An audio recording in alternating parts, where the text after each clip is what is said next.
வணக்கம் நண்பர்களே, ஜான்சி எஸ்ஸின் யூடியூப் சேனலுக்கு உங்களை வரவேற்கிறேன். இன்றைக்கி வந்து மல்லிகைப்பூ செடி எப்படி வந்து கவாத்து பண்ணுறதுன்னு பார்ப்போம். பாருங்கள், இது எங்கள் வீட்டில் இருக்க மல்லிகைப்பூ செடிகள். இதுக்கு வந்து கவாத்து பண்ணுறது வெறும் குச்சி மட்டும்தான் இருக்குது பாருங்கள். இதுக்கு வந்து முல்லைப்பூ செடி கவாத்து பண்ணுறது போட்டிருக்கேன். அதே மெத்தட் தான் இதுக்கும். அதில் 2 நாளைக்கு தண்ணி ஊற்றாமல் வச்சுருந்தோம்னா இலையெல்லாம் கொட்டிடும். அதுக்கப்புறம் நம்ம வந்து இதை கவாத்து பண்ணிக்கலாம். பாருங்கள், இலை கீழே விழுகாட்டி நம்ம வந்து சிசர் வச்சு கட் பண்ணி எடுத்துட்டு வெறும் குச்சி மட்டும்தான் இருக்குது. இது வந்து குச்சி காஞ்சிருமோ செடி காஞ்சிருமோன்னு நீங்கள் நினைக்க வேணாம்.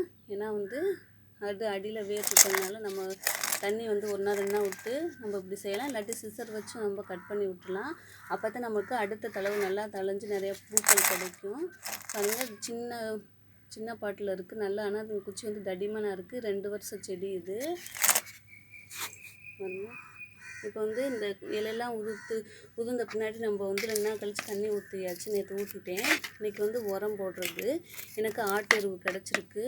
பாருங்கள், அந்த இப்போ எப்படி போடுறோன்னு பார்ப்போம் வாங்க. ஆட்டு எருவு ஒவ்வொரு செடிக்கும் வந்து ஒரு கைப்பிடி, சின்ன செடி தானே, போட்டுவிட்டு நல்லா மக்கினதுனால நம்ம அப்படியே போடலாம். ஒன்றும் பூச்சி எதுவும் வராது. அப்படி நமக்கு சந்தேகமாக இருந்துச்சுன்னா கொஞ்சம் வேப்பம் புண்ணாக்குண்டா கலந்து வந்து போட்டுக்கலாம். நான் வேப்பம் புண்ணாக்கு போட்டிருக்கேன். அதனால் ரொம்ப போட வேணாம், செடிக்கு வந்து காஞ்சிரும். அதனால் நான் வெறும் எருவு மட்டும் போடுறேன்.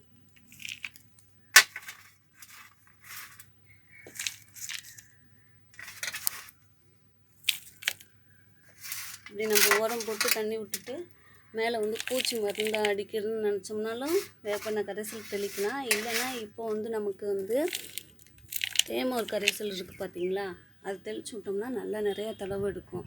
அதோட பெருங்காய பொடி கரைசலும் சேர்த்து வந்து நம்ம தெளித்தா நல்லா வந்து பலன் கொடுக்கும். இந்த மெத்தடில் தான் தோட்டங்கள்லாம் கவாத்து பண்ணுவாங்க. இப்படி செஞ்சால் நிறைய பூக்கள் கிடைக்கும். நமக்கு வந்து மற்ற இது இருந்தாலும் சரியாயிடும்.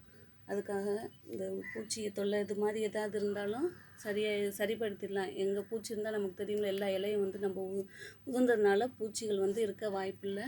பாருங்கள், அப்படியே பூச்சி இருக்க மாதிரி தெரிஞ்சிச்சுன்னா நம்ம மருந்து அடிச்சுக்கலாம். தேமோர் கரைசல் வந்து சேர்த்து வேப்ப புண்ணாக்குல போகலாம். இல்லாட்டி இஞ்சி பூண்டு கரைசல் சேர்த்து அடித்தோம்னா பூச்சி இருந்தாலும் போயிடும். ஏன்னா இன்னும் தளவு எடுக்கலை பார்த்தீங்களா, அப்போ வந்து மொட்டுக்கள் உதிராது.